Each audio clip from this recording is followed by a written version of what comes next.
আপুনি যদি অতি সহজতে সকলো পাহৰি যায় আৰু চেষ্টা কৰি মনত পেলাব নোৱাৰে তেতিয়াহ'লে বিজ্ঞানীসকলে খুব টান কৰি সুহাতটোক মুঠি মাৰিবলৈ কয়। কেৱল ইয়াতে শেষ নহয়, পাহৰি যোৱাটো আমাৰ এটা দৈনিক অভ্যাসত পৰিণত হৈছে। আমি যিকোনো কথাই এতিয়া আৰু সহজে মনত ৰাখিব নোৱাৰোঁ। গতিকে প্ৰয়োজন মগজুৰ ব্যায়াম। বিজ্ঞানীসকলে মুঠি মাৰি ৰখা হাতৰ পৰা আৰম্ভ কৰি ৭-৮টা কাৰ্যকৰ ব্যায়ামৰ কথা কৈছে। এইবিলাক কৰিলে আপোনাৰ মস্তিষ্কৰ কাৰ্যক্ষমতা অধিক শক্তিশালী হ'ব। আগৰ দৰে আপুনি সহজেই সকলোবিলাক পাহৰি নাযাব। বহু বেছি স্মৃতিশক্তি প্ৰখৰ হ'ব আৰু সকলোবিলাক মনত ৰাখিব পাৰিব। প্ৰিয় দৰ্শক, আজিকালিৰ দিনত প্ৰত্যেক মানুহে স্বাস্থ্য সচেতন, ব্যায়াম, লাইফষ্টাইলকো ভালদৰে চলায়, কিন্তু মস্তিষ্কৰো যে এটা এক্সাৰচাইজৰ দৰকাৰ আছে সেইটো কোনেও কেয়াৰ নকৰে। যদি আপুনি সৰু সুৰা বস্তুৰ কথা প্ৰায়ে পাহৰি যায় তেনেহ'লে জানি ৰাখক আপোনাৰ ব্ৰেইনৰ এতিয়া ব্যায়ামৰ প্ৰয়োজন। গতিকে আজিৰ পৰা এই নিয়মসমূহ ফ'ল' কৰা আৰম্ভ কৰি দিয়ক। সৰ্বপ্ৰথম যেটো কম সেইটো হৈছে ভিডিঅ'ত দেখুৱাৰ দৰে হাতটোক মুঠি মাৰি ৰাখক।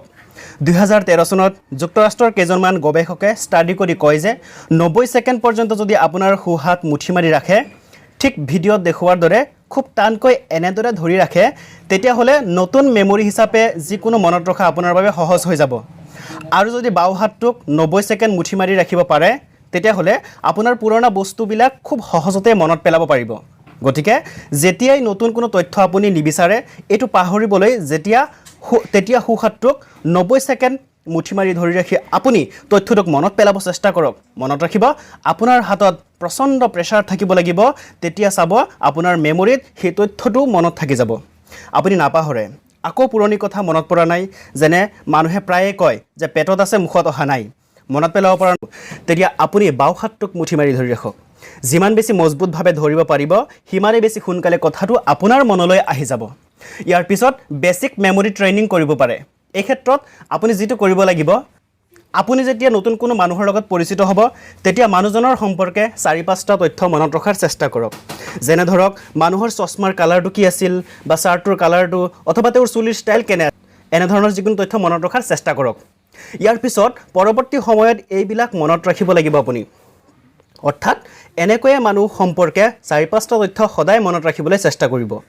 তাৰপিছত চাব যেতিয়াই যি দেখিছে সেইবিলাক আপোনাৰ মনত ৰৈ যাব।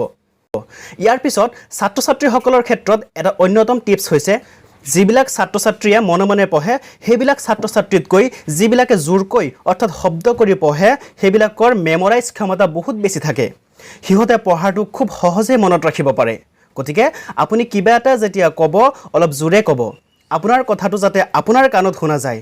অৰ্থাৎ আপোনাৰ ঘৰত কোনো নাই, আপুনি তেতিয়া কথাবোৰ অলপ জোৰকৈ কওক। চাব আপোনাৰ ব্ৰেইনৰ ফাংচনেল অংশবিলাক এই তথ্যবোৰক গুৰুত্ব সহকাৰে ছেভ কৰি ৰাখিব।